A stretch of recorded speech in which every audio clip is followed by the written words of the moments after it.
I remember all of my successful hunts, whether it was with the assistance of wheels or just with a simple stick and string, with pride. With the pride of having taken an animal on my terms, where hard work earned opportunity. Money was little a factor, the mountains were high and the air thin.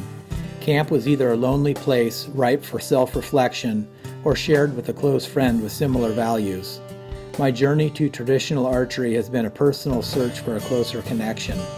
By limiting my equipment, I have to get closer, more intimate with the animals I hunt. Limitations necessitate honing skills and refining techniques. Often the outcome is as uncertain as the flip of a coin. When one is searching for success, tipping the odds towards the animal seems a contrary logic. Ultimately, it is not the delivery of death itself we seek, but the challenge and the adventure in the pursuit of an animal that has evolved over thousands of years to avoid capture. Limiting ourselves, whether it be by use of a more primitive weapon or hunting older, wiser, mature animals, tests the knowledge, skills, and woodsmanship of a seasoned hunter. With a stick bow in my hand, it becomes more about my skills as a hunter than my abilities as a marksman. I may not fill my tag as often. The antlers I bring home may not be consistently as large, but the increased time in the field creates more memories, and the closer encounters yield greater thrill. As I've matured as a hunter, it has been the search for adventure that has become the greater goal of the hunt.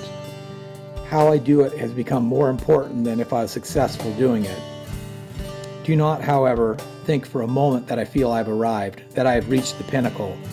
My bow, though largely wood in construction, still uses modern man-made materials.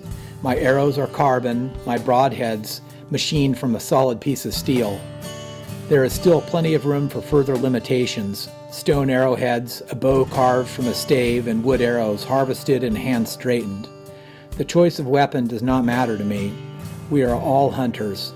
Whether the end result was delivered by hammer striking primer, mechanical advantage of a string and pulleys, or the simple arc of bent wood, we all share the same instinct. To divide our ranks will only ensure our demise. We have a cancer to fight, and that cancer is anti-hunters. Whether that cancer grows or shrinks can often be determined simply by our own conduct. But to eliminate it, we are going to have to band together as brothers. United, we stand a chance. Divided, we will fall.